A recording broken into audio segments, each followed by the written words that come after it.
सरल सीधे व्यक्ति को संसार में कष्ट सहने पड़ते हैं, पर चालाक व्यक्ति संसार में सुख पाता है, सफल हो जाता है। सफल नहीं होता, ये गलत शब्द है। सफल नहीं होगा। अभी कोई चालाकी से सफल हो सकता है। रावण जैसा कोई चालाक पुरुष था, सब विद्याओं का ज्ञाता, परम चालाक था। कालनेमित से बढ़कर कोई चालाक था?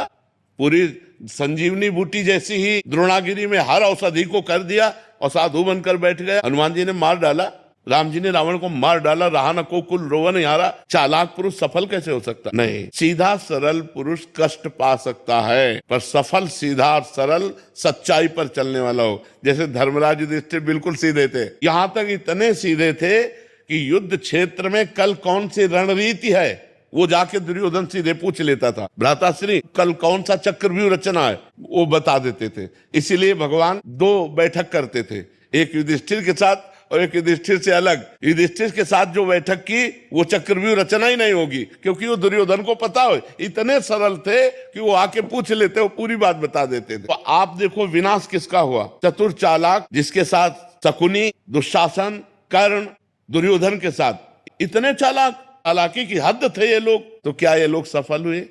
नहीं, सफल हुए सीधे साधे युधिष्ठिर जी महाराज। तो चालाक पुरुष तुम्हें सफल होते नजर आएगा, लेकिन सफल नहीं हो सकता। सीधा साधा पुरुष तुम्हें दुख भोगते नजर आएगा, लेकिन वो दुख भोगेगा नहीं, आगे चलकर वही विजय को प्राप्त होगा। थोड़ी यात्रा ऐसी है जिसमें संशय हो सकता है देखकर कि बेईमान, दुष्ट, चालाक, कपटी पुरुष उन्नति को प्राप्त हो रहा है और धर्मात्मा, ईमानदार दुख को प्राप्त हो रहा है। लेकिन परिणाम में वो सही चल रहा है, उसका सही परिणाम होगा, और जो गलत चल रहा है उसका गलत परिणाम होगा पक्का। उसका पुण्य उसको साथ दे सकता है, लेकिन जो जीवन का परिणाम है वो ये पद नहीं है। मरोगे तो तुम्हारे साथ पद नहीं जाएगा, तुम्हारे साथ रुपया नहीं जाएगा, अच्छाई जाएगी, तुम्हारे सत्कर्म जाएंगे। और ये पक्की बात समझ लो, जब आपके आचरणों का, और भगवान ऐसी बुद्धि भ्रष्ट कर देते हैं कि खुला आचरण उसकी गंदगी सामने आ जाती है। आदमी की इज्जत चली गई तो किस योग रह गया? तो ये पक्का समझ लो, अच्छा पुरुष और धर्मात्मा पुरुष दुखी हो सकता है लेकिन हार नहीं सकता। विजय को वही प्राप्त होगा, ये निश्चित बात है। सामने से तो बहुत सुंदर दिखाई दे रहे और पीछे जो पाप कर रहे तो मालिक देख रहा है, उसका हिसाब मालिक करेगा। मालिक की दुकान में है सबका जीवन खाता, पाई भर का भी चूक नहीं होती हमारे मालिक से।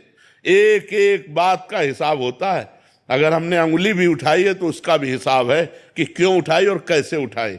परमात्मा सबको देख रहा है, इसलिए ये मत जानो कि कोई देख नहीं रहा है, हम अच्छाई कर रहे हैं, हमें बुराई पर बुराई मिलती चली जा रही, कोई हमारे देख नहीं। परमात्मा देख रहा है। और जो